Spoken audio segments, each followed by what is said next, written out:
కేసులో సంచలనం సృష్టించిన ప్రణయ్ హత్య కేసుపై నల్లగొండ కోర్టు తుది తీర్పు వెలువరించింది. కేసులో ఏటూగా ఉన్న సుభాష్ శర్మకు ఉరిశిక్ష విధించింది. మిగతా ముద్దాయిలకు యావజ్జీవ కారాగార శిక్ష విధించింది.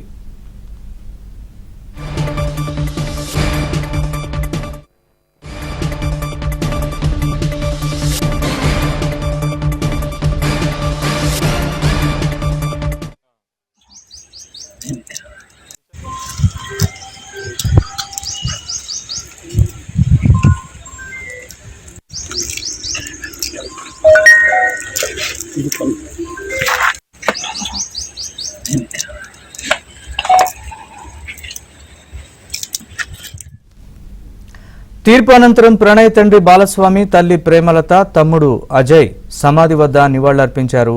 సమాధి వద్ద పూలు చల్లి తీవ్ర భావోద్వేగానికి గురయ్యారు.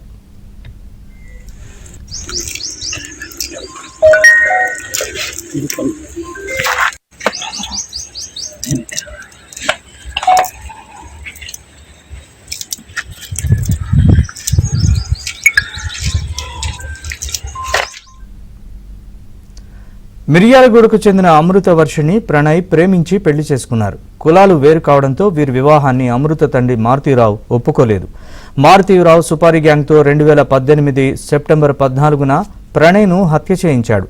కేసులో A1గా అమృత తండ్రి మారుతీరావు, సుపారీ గ్యాంగ్కు చెందిన సుభాష్ శర్మ A2గా, A3గా అస్గర్ అలీ, A4గా అబ్దుల్ బారీ, A5గా కరీం, A6గా అమృత బాబాయి శ్రవణ్, A7గా శివ, A8గా నదీంలను చేరుస్తూ పోలీసులు కేసు దర్యాప్తు చేశారు.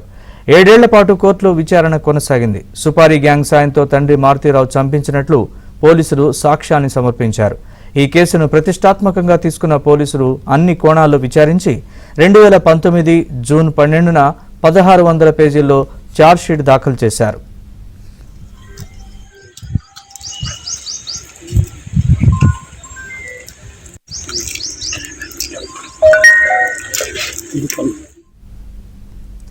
మానసికంగా కుంగిపోయిన మారుతీరావు బెయిల్ వచ్చిన 6 నెలల వ్యవధిలో మార్చి 8, 2020లో హైదరాబాద్లో ఆత్మహత్య చేసుకున్నారు. A2 సుభాష్ శర్మ గుజరాత్ మాజీ హోంమంత్రి అరుణ్ పాండే హత్య కేసుతో పాటు పలు కేసుల్లో నిందితుడిగా ప్రస్తుతం సబర్మతి జైల్లో ఉన్నాడు. A3 అస్గర్ అలీ కూడా ప్రస్తుతం చెంచల్గూడ జైల్లో ఉన్నాడు. ఈ కేసులో A2 సుభాష్ శర్మ, A3 అస్గర్ అలీ విచారణ ఖైదీలుగా ఉన్నారు. మిగిలిన 5 నిందితులు బెయిల్పై విడుదలై కోర్టు విచారణకు హాజరయ్యారు. నరేష్ 2018 సెప్టెంబర్ 14న నల్గొండ జిల్లా మిర్యాలగూడలో పట్టపగలు దారుణ హత్యకు గురైనటువంటి ఆ ప్రణయ్ హత్య కేసుకు సంబంధించి SC/ST కోర్టు అయితే సంచలనమైనటువంటి తీర్పు ఇచ్చింది. ఏదైతే ప్రణయ్ని కత్తితో దారుణంగా మెడపై వేటు వేసి హత్య చేసినటువంటి సుభాష్ శర్మ కుమార్కు ఉరిశిక్ష విధిస్తూ తీర్పునిచ్చింది SC/ST సెషన్స్ 2వ అదనపు కోర్టు. అదేవిధంగా మిగిలిన ఏదైతే బతికి ఉన్నటువంటి 8 నిందితుల్లో బతికి ఉన్నటువంటి 7గురికి యావజ్జీవ కఠిన కారాగార శిక్షతో పాటు 15,000 రూపాయల జరిమానా విధిస్తూ SC/ST సెషన్స్ కోర్టు తీర్పునిచ్చింది. అయితే తీర్పు వెలువడిన అనంతరం ఏదైతే మృతి చెందినటువంటి ప్రణయ్ కుటుంబ సభ్యులు తీవ్ర భావోద్వేగానికి లోనయ్యారు.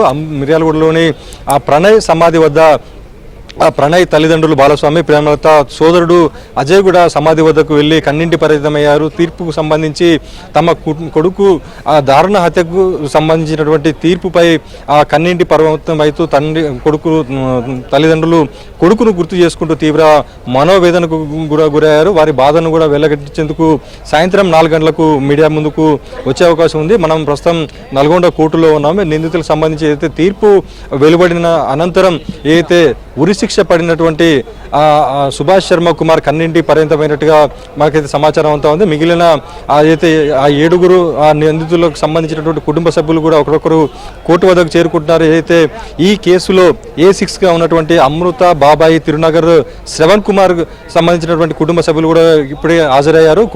తమ తండ్రికి అన్యాయంగా శిక్ష విధించారని చెప్పేసి కూడా కూతురు తీవ్రంగా కోర్టు ఆవరణలో తీవ్రంగా మనోవేదన గురవుతూ చెబుతున్న పరిస్థితి ఉంది. మొత్తంగా ఏదైతే అతి 2 తెలుగు రాష్ట్రాల్లో సంచలనంగా మారినటువంటి ఆ కులాంతర వివాహం చేసుకున్న నేపథ్యంలో దారుణ హత్యకు గురైనటువంటి ప్రణయ్ కేసుకు సంబంధించి SC/ST సెషన్స్ 2వ అదనపు కోర్టు సంచలనమైన తీర్పు విధించినట్టే న్యాయవాదులు కావచ్చు, అదేవిధంగా ఆ హత్యకు గురైనటువంటి ప్రణయ్ కుటుంబ సభ్యులు కూడా భావిస్తున్నారు. తమ కుమారుని హత్యకు సంబంధించినటువంటి నేరస్తులకు సరైన శిక్ష పడిందని కూడా వారు కన్నీటి పరిమితమవుతూ భావోద్వేగానికి గురవుతున్న పరిస్థితి ఉంది. ఇక వెనకాల ఉన్నటువంటి కోర్టులో ఏదైతే నిందితులకు సంబంధించినటువంటి జైలుకు తరలించే ప్రక్రియ అయితే కొనసాగుతుంది. ఈ ప్రక్రియ కూడా దాదాపుగా ఇంకా గంట 2 గంటల వరకు కూడా కొనసాగే అవకాశం ఉంది. అయితే తీర్పు వెలువడిన అనంతరం నేరస్తులందరూ కూడా తమ కుటుంబ సభ్యుల సాకులు చూపుతూ చిన్నపిల్లలు ఉన్నారు, అదేవిధంగా తల్లిదండ్రులకు హార్ట్ పేషెంట్స్ అని చెప్పేసి ఆ న్యాయమూర్తికి విన్నవించుకునే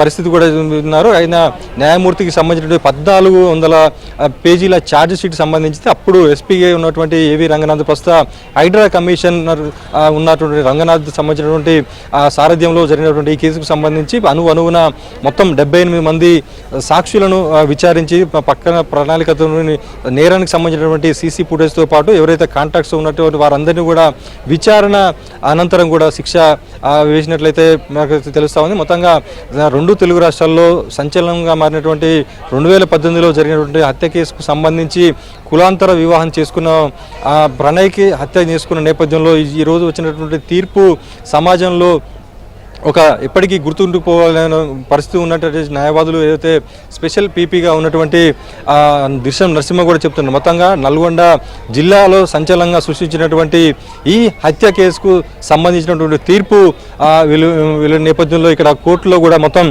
న్యాయవాదులు కూడా సమాజంలో ప్రస్తుతం జరుగుతున్నటువంటి తీరును కూడా చెప్తే ప్రయత్నం అయితే చేస్తున్నారు. ఏదైతే శ్రవణ్ కుమార్కి సంబంధించినటువంటి కూతురు తీవ్ర మనోవేదన గురవుతుండటంతో ఇక్కడిని కోర్టు ఆవరణ నుంచి బయటికి అయితే పంపించినటువంటి పరిస్థితి. మొత్తంగా చూసుకుంటే ఏదైతే నేరస్తులకు 7గురికి పడినటువంటి శిక్షకు సంబంధించి వారందరినీ బయటికి తరలించే ప్రాసెస్ అయితే జరుగుతుంది. మొత్తంగా మరి కాసేపట్లో దీనికి సంబంధించినటువంటి మీడియా సమావేశాలు కూడా ఎస్పీ శరత్ చంద్ర పవార్ కూడా మీడియాకు కేసుకు సంబంధించినటువంటి వివరాలను కూడా వెల్లడించే అవకాశం అయితే ఉంది. Vote Hyderabad studio.